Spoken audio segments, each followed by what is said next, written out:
Welcome to the class.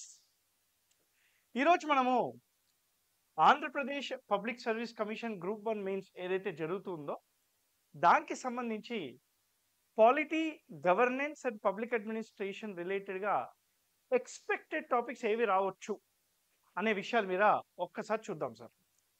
ఒకసారి చూడండి, మనకి ఎస్ఏ పేపర్ ఆల్రెడీ అయిపోయింది కదా. ఐ అజ్యూమ్ ఎస్ఏ పేపర్ అందరూ బాగా రాశారని అనుకుంటున్నాను, బికాస్ కొంచెం ఈజీ కూడా వచ్చింది. అదేవిధంగా చూస్తే కొంచెం కరెంట్ అఫైర్స్ మీద ఎక్కువగా కాన్సన్ట్రేట్ చేశాడు, రైట్? కరెంట్ అఫైర్స్ రిలేటెడ్గా టాపిక్స్ ఉన్నాయి కదా, అవి ఎక్కువగా కాన్సన్ట్రేట్ చేశాడు. సో దాన్ని దృష్టిలో పెట్టుకొని ఇండియన్ పాలిటీ లేదా పబ్లిక్ అడ్మినిస్ట్రేషన్ లేదా గవర్నెన్స్లో కూడా కరెంట్ అఫైర్స్ నుంచి ఎక్కువగా వచ్చే అవకాశాలు కనపడుతూ ఉన్నాయి. సో ఒక్కసారి వినండి ఎలాంటి టాపిక్స్ మనం గెస్ట్ చేయవచ్చో ఎగ్జామ్కి అనేది. ఇది syllabus sir. Indian polity and constitution, దానిలో మనకి 5 చాప్టర్స్ ఉంటాయి. మీ అందరికీ బాగా తెలుసు, ఆల్రెడీ ఎగ్జామ్ రాస్తున్నారు కాబట్టి నేను మళ్ళీ చెప్పాల్సిన అవసరం లేదు. దీనిలో ఇండియన్ పాలిటీ సేలియన్ ఫీచర్స్ లేదా ఛాలెంజెస్ టు ఫెడరేషను, గవర్నరు, స్థానిక సంస్థలు, parliament and state legislature, judiciary. ఈ కరెంట్ అఫైర్స్ దృష్టిలో పెట్టుకొని పాలిటీ రిలేటెడ్గా ఎలాంటి క్వశ్చన్స్ అడగవచ్చు. ఓకే, చూడండి కొన్ని థీమ్స్ నేను ఆల్రెడీ ప్రిపేర్ చేసుకొని వచ్చాను. ఇది చూడండి, చాలా ఇంపార్టెంట్ ఏరియాస్. ముందుగా the first one being the features of the Indian constitution. Features of the Indian కాన్స్టిట్యూషన్లో ఐ అజ్యూమ్ పార్లమెంటరీ వ్యవస్థ అడగవచ్చు. పార్లమెంటరీ సిస్టమ్, ఈ టాపిక్ మీద క్వశ్చన్ అడగవచ్చు, రైట్? పార్లమెంటరీ సిస్టంలో భారతదేశానికి ఇండియా మరియు యూకే ఈ రెండింటికి పార్లమెంటరీ సిస్టమ్ యొక్క డిఫరెన్సెస్ ఏవి అని అడగవచ్చు. ఇది కాకుండా రెండోది సెక్యులరిజం మీద టాపిక్ అడగవచ్చు. డెమోక్రసీ మీద క్వశ్చన్ అడగవచ్చు, రైట్? లేదా ఫండమెంటల్ రైట్స్, దీని మీద కూడా క్వశ్చన్ అడగవచ్చు. అంటే నాట్ అబ్సల్యూట్ అని చెప్పేసి fundamental rights are not absolute, decode, justify, ఇలా అడగవచ్చు, రైట్? ఇవి కాకుండా India is a federation with strong union అని అంటాడు, రైట్? భారతదేశం అనేది ఫెడరల్ వ్యవస్థ, కానీ సెంటర్ స్ట్రాంగ్గా ఉంది, ఎందుకుంది జస్టిఫై చేయండి అని అడగవచ్చు. సో ఈ టాపిక్స్ మీద ఈ ఏదైతే features of the Indian constitution ఉందో దాని నుంచి క్వశ్చన్స్ వచ్చే అవకాశాలు ఉన్నాయి. రెండోది the role of the speaker. ఈ మధ్య కాలంలో స్పీకర్ యొక్క రోల్ చాలా న్యూస్లో ఉంది. ఎందుకని? రీసెంట్గా కూడాను మనకి వర్క్ బోర్డ్ ఏదైతే వర్క్ యాక్ట్ ఉందో దీన్ని పాస్ చేసేటప్పుడు డే అండ్ నైట్ సెషన్స్ అనేవి జరిగాయి. చాలా మంది మెంబర్స్ కొంచెం మాకు ఆకలిగా ఉండి ఇంటికి వెళ్తాము, నిద్ర వస్తుంది అంటే కూడా అవసరం లేదు మీరు ఉండండి అని చెప్పి స్పీకర్ చెప్పడం జరిగింది. అంటే speaker role in maintaining the decorum of the house, speaker role in passing the bills, speaker as a judicial person, speaker as an arbiter, speaker role as a legislative or the protector of the constitution, speaker role in protecting the rules of the house and conduct of the business is actually at most important. So అది కూడా దృష్టిలో పెట్టుకొని ఈ role of the speaker అనేది మనం పెట్టుకోవడం జరిగింది. మూడోది reforms needed to the office of the governor. ఇది మోస్ట్ ఎక్స్పెక్టెడ్ సార్. మనకి రీసెంట్గా సుప్రీంకోర్టు జడ్జిమెంట్ ఒకటి ఉంది తమిళనాడు గవర్నర్ పైన. తమిళనాడు గవర్నరు చాలా బిల్స్ రిజర్వ్ చేయడం జరిగింది. చాలా తమిళనాడు గవర్నమెంట్ పాస్ చేసిన బిల్స్ మీద ఎలాంటి యాక్షన్ అనేది తీసుకోవట్లేదు. Because the governor of Tamil Nadu is not taking the action, Tamil Nadu government went to the supreme court. Supreme court డైరెక్ట్గా it is assume to be passed అని చెప్పేసింది. అంటే లెజిస్లేటివ్ ఫంక్షన్స్ సుప్రీంకోర్టు చేయవచ్చా, ఎగ్జిక్యూటివ్ ఫంక్షన్స్ సుప్రీంకోర్టు చేయవచ్చా? దీన్ని జ్యుడిషియల్ యాక్టివిజం అనాలా లేదా జ్యుడిషియల్ ఓవర్ రీచ్ అనాలా? కానీ ఇంకో విషయం కూడా చెప్పింది సుప్రీంకోర్టు, అసలు గవర్నర్కి పాకెట్ వీటో అనేది ఉండదు అని చెప్పేసింది. మనం మొన్నటి వరకు pocket veto was seen as one of the discretionary powers of the governor and president. మరి పాకెట్ వీటోనే ఉండదు అని చెప్పేసింది. సో గవర్నర్ యొక్క ఆఫీస్ అనేది ఎప్పుడు కాంట్రవర్సీయే. Governor is used as one of the position by the union to deliver their hegemony on the states by the center. So అలాంటి విషయాలలో గవర్నర్ రోల్ అనేది చాలా ఇంపార్టెంట్ అవుతుంది కాబట్టి we can expect a question here. Then we have judicial activism. అయితే judicial యాక్టివిజంతో పాటు I'm assuming judicial accountability, ఇది కూడా అడిగే అవకాశాలు ఉన్నాయి. ఎంతవరకు న్యాయ వ్యవస్థ కూడాను జవాబుదారీతనంగా ఉండాలి. రీసెంట్ గా కాంట్రవర్సీ నడుస్తుంది కదా, జడ్జెస్ అందరినీ కూడాను వాళ్ళ యొక్క అసెట్స్ డిక్లేర్ చేయమని చెప్పేసి అడుగుతున్నారు. మరి అసెట్స్ డిక్లేర్ చేయాలి కాబట్టి వాళ్ళ అసెట్స్ కొంతమంది డిక్లేర్ చేశారు, కొంతమంది డిక్లేర్ చేయలేదు. సో అకౌంటబుల్ గా ఉండాలా లేదా, జుడిషియల్ యాక్టివిజం అంటే ఏంటి, జుడిషియల్ ఓవర్ రీచ్ అంటే ఏంటి, ఇవన్నీ కూడాను నేనేమంటానంటే మీరు చేయాల్సిన పని రెండు ఉన్నాయి. ఒకటి, ఒక 30 సుప్రీంకోర్టు జడ్జిమెంట్స్ ఏవైతే ఉన్నాయో అవి చదువుకొని వెళ్ళండి. రెండోది, ఒక 30 అమెండ్మెంట్స్ రైట్. మన ఛానల్లో దీని గురించి డీటెయిల్ గా డిస్కస్ చేయడం కూడా జరిగింది, మీరు కావాలంటే చూడొచ్చు. సో ఇవి రెండు చూసుకొని వెళ్ళండి. ఎక్కడ పడితే అక్కడ యూజ్ చేయండి, కావాలంటే ఎక్కడ అప్రోప్రియేట్ అనిపిస్తే అక్కడ యూజ్ చేసేయండి. ఓకేనా? సో అది రైట్. ఇది జుడిషియల్ యాక్టివిజము, జుడిషియల్ అకౌంటబిలిటీ మరియు judicial overreach. Next we have article 142. ఈ ఆర్టికల్ 142ని యూజ్ చేసే గవర్నర్ మీద జడ్జిమెంట్ ఇచ్చింది రీసెంట్ గా. ఆర్టికల్ 142ని మనం ఏమంటాం సార్ అంటే కంప్లీట్ జస్టిస్ అని అంటాం. కంప్లీట్ జస్టిస్, దీన్నే క్యూరేటివ్ పిటిషన్ అని కూడా అంటారు. సో ఆర్టికల్ 142 గురించి మొత్తం నేర్చుకొని వెళ్ళండి సార్. తర్వాత యాంటీ డిఫెక్షన్ లా షెడ్యూల్ 10 లో ఉండే యాంటీ డిఫెక్షన్ లో కూడా న్యూస్ లో ఉంది. సో దీని మీద చేసుకోండి. జుడిషియల్ అపాయింట్మెంట్స్, జనరల్ గా ఏ judge is appointed by the president, a judge is appointed by the president, a judge is removed by the president under article 124. కానీ రియాలిటీ ఏం తెలుసా, judges are appointed by judges are removed by judges. మీరు procedure చూస్తే తెలుస్తుంది. అందుకే NJAC పెట్టారు.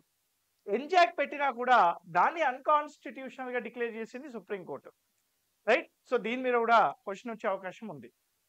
Contempt of the court, ఒక్కసారి contempt of the court చూడండి సార్. ఈ కంటెంప్ట్ ఆఫ్ ది కోర్ట్ అనేది మనకి ఆర్టికల్ 19, అదేవిధంగా ఆర్టికల్ 215, ఆర్టికల్ 129. ఇది supreme court contempt of the court, ఇది high court contempt of the court. ఇదేమో ఆర్టికల్ 19 క్లాస్ 2లో రీజనబుల్ రిస్ట్రిక్షన్స్, ఆంక్షలు ఉంటాయి కదా, దాంట్లో ఉంటాయి అన్నమాట. ఈ కంటెంప్ట్ ఆఫ్ ది కోర్ట్ ఏంటంటే కోర్టు ఇచ్చిన ఆర్డర్ ని ధిక్కరిస్తే దాన్ని కంటెంప్ట్ ఆఫ్ ది కోర్ట్ అని అంటారు. కంటెంప్ట్ ఆఫ్ ది కోర్ట్ అనేది contempt of the court act 1971 ద్వారా ఇంప్లిమెంట్ చేస్తారు. దీనిలో 2 టైప్స్ ఆఫ్ కంటెంప్ట్స్ ఉంటాయి. సివిల్ కంటెంప్ట్ ఉంటుంది, క్రిమినల్ కంటెంప్ట్ ఉంటుంది. సో ఈ కంటెంప్ట్ ఆఫ్ ది కోర్ట్ ఏదైతే ఉందో ఇది న్యూస్ లో ఉంది. సో దీని మీద కూడా కొద్దిగా మీరు దృష్టి పెట్టండి, ఇది వచ్చే అవకాశాలు చాలా కనపడుతున్నాయి. Then we have cabinet committee. Cabinet committees అనేవి extra constitutional bodies work under the directions or rules given by President of India as per Article 77 Clause 3, according to which rules were given in 1961. They are called, మీ అందరికి తెలుసు, మన council of ministers follow అయ్యే rules business transaction rules of 1961 అని అంటారు. ఏమంటారు sir? Business transaction rules of 1961. ఈ rules ప్రకారంగానే cabinet committees అనేవి పనిచేస్తూ ఉంటాయి. అలా రూల్స్ చేయడానికి ప్రెసిడెంట్ ఆఫ్ ఇండియాకు అధికారము ఆర్టికల్ 77 క్లాస్ 3 ఇచ్చింది. సో దాని ప్రకారంగానే క్యాబినెట్ కమిటీస్ ఉంటాయి. మనకి 8 క్యాబినెట్ కమిటీస్ ఉన్నాయి. ఎందుకు క్యాబినెట్ కమిటీస్ ఇంపార్టెంట్ అంటే రీసెంట్ గా ఇండియా పాకిస్తాన్ మధ్యలో పాలేగామ్ అటాక్ జరిగింది. క్యాబినెట్ కమిటీ ఆన్ సెక్యూరిటీ అనేది తరచూ మనం న్యూస్ లో చూస్తూ ఉన్నాం. సో అందుకని ఇది ఇంపార్టెంట్ అవ్వచ్చు sir, right. Next we have parliamentary privileges. దీని మీద 2024లో కేసెస్ ఉన్నాయి. పార్లమెంటరీ ప్రివిలేజెస్ అనేవి వాళ్ళకి అవసరమా, అసలు నీడెడా? ఆర్టికల్ ఏంటి సార్, ఆర్టికల్ గుర్తుందా లేదా? Article 105, article 194. Article 105 and Article 194 of the Indian Constitution deals with parliamentary privileges and privileges of the state legislative members. So, ఈ parliamentary privileges మీద కూడా క్వశ్చన్స్ వచ్చే అవకాశం ఉన్నాయి sir. The next one we have is RP act. దాన్ని representation of peoples act అని అంటాము. ఇది ఎక్కువగా గవర్నెన్స్ ఫోకస్డ్ గా ఉంటుంది. ఆర్పి యాక్ట్ లో section 29 capital A, section 8 clause 3 ఇవి రెండు న్యూస్ లో ఉన్నాయి. అదేవిధంగా ఈ registration of the political parties కానీ, లేదా రీసెంట్ గా మనకి ఒక కేసు ఉంది, association for democratic reforms versus union of India అని చెప్పేసి. ఆ కేసులో ఎలక్టోరల్ బాండ్స్ ని ఇన్కాన్స్టిట్యూషనల్ గా డిక్లేర్ చేసింది సుప్రీంకోర్టు. ఈ ఎలక్టోరల్ బాండ్స్ రిలేటెడ్ గా కూడా వచ్చే అవకాశాలు ఉన్నాయన్నమాట. నా next very important sir, electoral reforms and committees associated with it. Electoral reforms మీద ఐఎమ్ ఎక్స్పెక్టింగ్ ఎ క్వశ్చన్ 100%. ఎందుకంటే one nation one election, Ramnath Kovind committee, ఇది ఒక ఎలక్షన్ కమిషన్ కి, ఎలక్టోరల్ రిఫార్మ్స్ కి సంబంధించిన కమిటీ అయితే, తార్కుండే కమిషన్ అని చెప్పేసి, సెకండ్ ఏఆర్సీ అని చెప్పేసి, ఇలా చాలా రిఫార్మ్స్ ఉన్నాయి మనకి. రీసెంట్ గా ఎన్నికల్లో జనరల్ ఎలక్షన్స్ లో తీసుకొచ్చిన రిఫార్మ్స్ ఒకసారి చూసుకొని వెళ్ళండి. ఎలక్టోరల్ రిఫార్మ్స్ అంటే మనకు గుర్తొచ్చే ఏకైక వ్యక్తి టిఎన్ శేషన్ గారు. సో ఆయన తీసుకొచ్చిన రిఫార్మ్స్ ఏంటో చూడండి, ఒక్కసారి ఈ ఏరియాస్ అన్ని కూడాను కాన్సన్ట్రేట్ చేయండి sir. So then we have RP act, electoral reforms already చూసాం. Now this is again important. Article 72, article 161, pardoning powers of the president and governor. క్షమాభిక్ష. అసలు పార్డనింగ్ పవర్స్ ఎన్ని ఉంటాయి? ప్రెసిడెంట్ ఆఫ్ ఇండియాకు, గవర్నర్ కి పార్డనింగ్ పవర్స్ లో తేడాలు ఏముంటాయి? ఇది కూడా వచ్చే అవకాశాలు ఉన్నాయి sir. Then next we have article 356 of the Indian constitution, president rule, రాష్ట్రపతి పాలన లేదా స్టేట్ ఎమర్జెన్సీ అంటారు. ఇదెందుకు న్యూస్ లో ఉంది? కొన్ని స్టేట్స్ బహిరంగంగా మీడియాలో వచ్చి కేంద్రం ఏదైతే చట్టాలు పాస్ చేశారో ఆ చట్టం అనేది మేము పాటించము అని చెప్తుంది. ఎప్పుడైతే కేంద్రం ఇచ్చిన చట్టం కానీ, కేంద్రాలు తెచ్చిన రూల్స్ కానీ రైట్ స్టేట్స్ ధిక్కరిస్తే అది రాజ్యాంగ ఉల్లంఘన అవుతుంది. దాన్నే కాన్స్టిట్యూషనల్ మెకానిజం ఫెయిల్యూర్ అని కూడా అంటారు. మరి కాన్స్టిట్యూషనల్ మెకానిజం ఫెయిల్యూర్ ఉంటే this may be one of the reason for president of India to impose president rule. దీనికి ఎస్ఆర్ బొమ్మాయి కేసు కూడా ఉంది. ఎస్ఆర్ బొమ్మాయి కేసు కూడా చూడండి. అసలు ప్రెసిడెంట్ రూల్ ఏ సందర్భాల్లో పెట్టవచ్చు సుప్రీంకోర్టు చెప్పడం జరిగింది. సో ఇది ఒక్కసారి చూసుకొని వెళ్ళండి sir. Next we have asymmetric federalism in India. ఇండియాలో ఫెడరలిజం ఉంది, సెంటర్ స్టేట్ రిలేషన్స్ ఉన్నాయి, కానీ అది సిమెట్రిక్ గా ఉందా అసిమెట్రిక్ గా ఉందా అనేది క్వశ్చన్ మార్క్. సిమెట్రిక్ అంటే యూనిఫామ్, అసిమెట్రిక్ అంటే not uniform. The examples of asymmetric federalism is Article 370, special status to Jammu and Kashmir, Article 371, special status to few states, right? Article 371 DE, special status to AP and Telangana, Article 371J, special status to Hyderabad, Karnataka, Union territories, Kendra Palika Prantalu. So all these are examples of asymmetric federalism. ఇవే కాకుండా special packages అని ఉంటారు కదా, special packages to certain state, BIMARU states అని అంటూ ఉంటారు కదా, అవి కూడా అనమాట. దెన్ వి హావ్ స్థానిక సంస్థల్లో most expected question PESA act sir. PESA act panchayat extension to schedule areas act. So ఈ పీసా యాక్ట్ లో గ్రామ సభ ఏదైతే ఉందో దానికి అధికారాలు చాలా ఎక్కువగా ఉంటాయి. సో ఏవైతే అధికారాలు ఉన్నాయో, ఏవేవి అధికారాలు ఉన్నాయో చూసుకొని వెళ్ళండి. ఈ పీసా యాక్ట్ యొక్క ఛాలెంజెస్ చూసుకోండి. అదేవిధంగా 93వ రాజ్యాంగ సవరణ చట్టం మనకు ఆల్మోస్ట్ 30 సంవత్సరాలు అయిపోయింది ఇంప్లిమెంట్ చేసి. మరి ఇన్ని 30 సంవత్సరాలు అయిపోయినా కూడాను ఇంకా స్థానిక సంస్థలు వెనకాలనే ఉన్నాయి, అంటే వెనుకబడి ఉన్నాయి. దానికి కారణాలు ఏంటో కూడా చూసుకోండి సార్. రీసెంట్ గా వైస్ ప్రెసిడెంట్ రిమూవ్ చేయడానికి ఆర్టికల్ 67B రైట్ ఒక మోషన్ మనకి రెజల్యూషన్ అనేది ఇనిషియేట్ అయింది.